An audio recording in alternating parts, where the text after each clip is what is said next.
Alright guys, today I'm going to do a preview of round 1 of the Six Nations and tell you what I think the outcomes will be.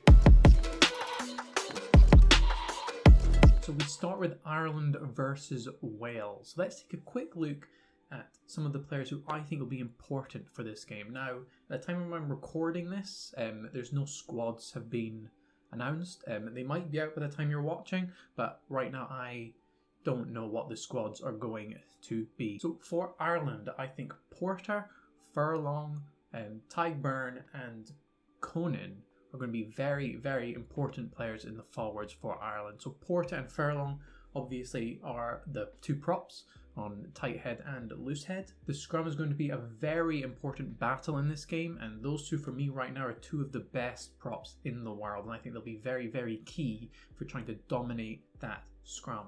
And now Tyburn and Jack Conan will also of course be very important for that scrum. I'm going to say that Tyburn will be playing as a second row and not in the back row, and Jack Conan will be the number 8. Now these guys will be very important obviously in the scrum as well, but also they're very dynamic and athletic forwards who will be useful out on the wings to try and get width, to try and get some big power in the wide areas, and also in the line out. There'll be very good line out options as well. Now in the backs, I'm saying that Sexton, Lowry and Baloucoune will be some very important players. I'm not sure Lowry and Baloucoune will start. They might not even be involved, but I think they should be, having watched them play for Ulster this season. They're two fantastic players. I love watching what Lowry does in little tight areas of space for them, and seeing what Baloucoune does when he's got some space and gets the gas going. He can outpace anyone on a rugby pitch. It'd be very interesting to see what he does against that Wales defence. Now with Johnny Sexton, he is the talisman of this Ireland team. He is their quarterback, as many people like to say. You can check that off your bingo cards now. If Sexton is having a good game, then Ireland will have a good game. Sexton is one of the best number 10s in the world, even though he is on the older side. I think he's probably the oldest 10 in the competition. He has got invaluable experience and is fantastic at getting this attacking line running, and I think the new way Ireland seem to be playing gives him less responsibility across the pitch, which makes it easier for him to make these split decision choices while allowing other players to take more responsibility in decision making. So for Wales in the forwards, I've got Jones and Basham. So Wyn Jones is one of the best props in the world. I believe he was injured for some of the tests in the Lions, but he would have been the first choice for every game of the Lions if he was fit. He's a fantastic scrummager and potentially the best in the competition. And of course Basham is a fantastic back row and will be very dynamic again on the wide channels and around the rucking area. Now in the backs, I've got Thomas Williams, Dan Biggar, Lewis Reed-Zammit and Josh Adams. So Williams and Biggar, of course, their 9-10 partnership. Williams has had a bit of a tough time with injury when it comes around international periods for Wales. So it'll be interesting to see him playing for Wales again.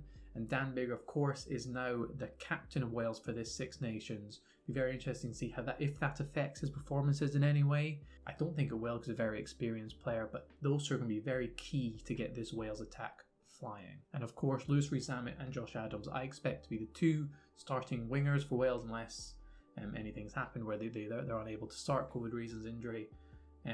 They are two fantastic wingers. I think Josh Adams was the top try scorer in the Lions, and Lewis Reed-Zammit is a fantastic talent. We've seen what he can do against broken defences, and when he gets some space, he's lightning quick and will outpace most players on that pitch. Probably the fastest player on that pitch. Be very interesting to see if him and Baloucoune come up against each other at all. So how are these teams going to play? So obviously historically, Ireland tend to be very forward dominated, like to go through the phases and like to have a kicking game, and that's something they still have in their locker. As we saw in the Autumn Nations series, they were being a lot more free-flowing with their play. They were trying to keep the ball alive, they were offloading, they were passing wider, they were going to the wings. They weren't trying to go through as many phases if they didn't have to.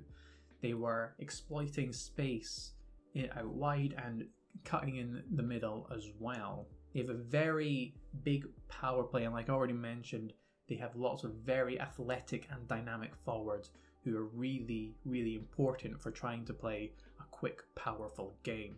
Now with Wales, They like to go wide as quickly as they can. They like to try and exploit space out wide.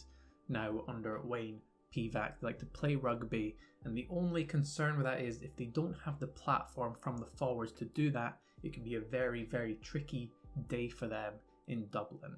Now the history of this fixture over the last 5 games has Ireland winning 4 and Wales winning 1, with Wales having won the most recent one last season at the Principality Stadium. So the history has it on Ireland's side with 4-1, but the most recent game has it on Wales' side. So this is going to be a very interesting game to see how this plays out. Wales haven't necessarily been looking great, but they've not necessarily had an opportunity to show what they can do against a full stacked 15 team.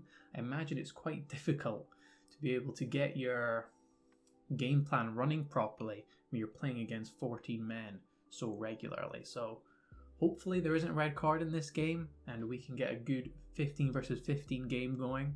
So the bookies have Ireland at 1-8, I've sort of roughly averaged these out. They have Ireland at 1-8 and Wales at 5-1, which means they have got Ireland as the favourites for this game. And I think Ireland are going to win this game too. I've got Ireland to win by 10 points. There not being any bonus points in this game. So for Scotland versus England, some key players for Scotland in the forwards are going to be Hamish Watson and Jamie Ritchie. For me, Scotland has a very big emphasis on the breakdown.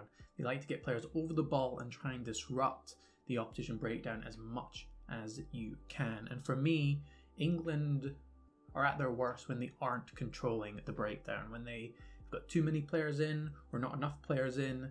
Their attacking line and their defensive line seem to get a bit disjointed and a bit disrupted. So if Scotland want to win this game, they need to attack that breakdown as ferociously as they can. Now, for me in the backs, you've got Stuart Hogg, Duhan van der Merwe, Chris Harris, and Finn Russell. For me, those are their 4 most important players in the back. The attacking qualities of Hogg, Russell, and Duhan van der Merwe, they're 3 of the best players in their positions in this championship. Potentially the best 3 players in their positions in this championship. They're all just world-class players and will be so important for Scotland's attack. Whereas Chris Harris is going to be so important for the defence of Scotland. He can marshal that defence. He's one of the best defenders in the world, probably the best defensive 13 in the world right now, and up there as one of the best 13s in the world, full stop. So he's going to be very crucial in their defence, while the other 3 will be very, very crucial in Scotland's attack. So for England, I've got Tom Curry, Maro Itoje, and Kyle Sinclair as very key for their forwards. So I've got a player from front row, second row, and the back row. Of course, the scrum is a very important aspect of this game. I think Sinclair's will be very, very important in being able to try and dominate that scrum against Scotland. It's going to be very important for England to try and be on top there, because if Scotland get on top at the scrum, they're going to have a very, very fun time in this game. Being able to have that platform helps them really release their dangerous backline that Scotland have. So their front row is going to be very, very crucial, and their line out as well, which is why Maro Itoje is in here. They're going to need to put Scotland under pressure, and they're going to need to not allow their line out to falter. They're going to need to win all their line outs while also trying to disrupt Scotland's line out as much as they can. When Scotland's line out isn't working, they look very poor in their game. They're not able to get their set piece plays running when their line out doesn't work, and that's a very key area that you need to target to try and beat Scotland at Murrayfield. And of course, Tom Curry is going to be really important around that breakdown for England. In the backs, I've gone with Smith, Slade, and Stewart. So of course, Marcus Smith at 10 is this maverick winger. You can mark that off of your bingo cards as well. Who is fantastic. I love watching him play in the Premiership, and I just hope by the end of that game I don't hate him. And of course, Slade is one of the best 13s in the world right now, in my opinion. He is fantastic at taking advantage of space in the backs. He might not even be playing 13. There's a lot of disruption in this England team. He could be playing 12, but I think they'll try and fit him in at 13. I think that's where he plays best, even though he might not think that himself. And of course, Freddie Stewart has been fantastic at 15 for England and for Leicester this season. He was an absolute revelation in the autumn. I think he was one of their best players and probably the best find they've had. I know Marcus Smith is really good, really crucial to their team now going forward, but they've got top class 10s already. You know, Owen Farrell is really good and George Ford is really good as well. So that wasn't really a problem area, I don't think, but I think a problem area for England was their 15, where they didn't really know who to put there, and now I think they found their 15 for the future, and he's a fantastic defensive and attacking 15. Now the history of this fixture is very interesting over the last 5 games. It's 2 wins for Scotland and 2 wins for England and 1 draw. Yes, that amazing 38-30 all draw back in 2019, the highest scoring draw in international rugby history. So it is even going into this game at Murrayfield, with Scotland being at home, but also Scotland have the closer record of that is in Scotland's favour. In the last 4 games, England have only won 1 game where Scotland won 2, and that draw was in there as well. So the more recent history of that is in Scotland's favour, and this game is at Murrayfield. The bookies have it just at England as favourites, but they've got England at 11-8 and Scotland at 8-13, which is, both of them are less than 2-1 and 1-2 respectively. So it's a very, very tight margin that they're saying that England are going to win by. And if either team does win this game, I think it's going to be within a score, and I think that Scotland are going to win this game by 5 points, which means that England will get a losing bonus point in this game. I don't think there'll be any try bonus points in this game. So that's my prediction, is Scotland to win by 5 points. So France versus Italy is the last game of the weekend, taking place on the Sunday. One main key player for France in the forwards, which is Aldrit, who is just a fantastic player. I think he'll probably be playing at number 8. That's where he normally plays for France, I believe. He's a fantastic rugby player. He's that dynamic forward that I was talking about with Ireland earlier, where he can get in the wide space and do stuff there. He's also a very powerful player as well, and is a fantastic option to have there for a power game and a more expansive game, which of course France like to play. There are other important players in that forward pack, which is going to be very crucial in France going forward, but I think in this game they're probably going to dominate the forwards. They have a much better pack than Italy do. So for me, I've only gone with Aldrit in the forwards. So most of, I think, their key players for this game are going to be in the backs. So I've put in the backs Dupont, Ntamack, Jalibert and Penaud. Now the reason why I've gone with both of their 10s, Ntamack and Jalibert, is I believe I've been seeing online that people say Ntamack isn't playing as well just now, and Jalibert is playing much better. I'm not entirely sure which one of them is going to start. I've got a feeling they'll go for Ntamack and try and play him into form, because I think when both of them are at their best, Ntamack is the best 10, whereas Jalibert is a very good 10. He is the better 10 right now. So that's why I put him in there. He might start, but I think they will start Ntamack just because they're playing against Italy. No offense, Italy, but they're going to try and play him into form for the rest of this championship. And of course, you can't look past Dupont when looking at key players for these teams. I know he's only recently back from injury, but again, with it being Italy, I think they will play him. He might not start, but I expect he will start. I'm not sure if he played on the weekend, but I do expect to see Dupont playing in this game to try and get him fit for the rest of this tournament, and he will be very, very crucial in this attack. And of course, Damien Penaud is one of the best wingers in the game right now. He is fantastic. He was the guy who finished off their amazing try against Scotland last year, where they just basically ran and offloaded and passed from nearly, I think, just outside their 22 to scoring an amazing try against Scotland, and he is going to be on the end of some amazing tries, I think, in this game against Italy. Now for Italy, I have got Lamaro in the forwards again. I could probably have put a couple of their front rows in this, but I'm not as familiar with the Italian team as some of the other teams, so I wasn't really sure who would be starting and what their qualities are. But Lamaro is their captain.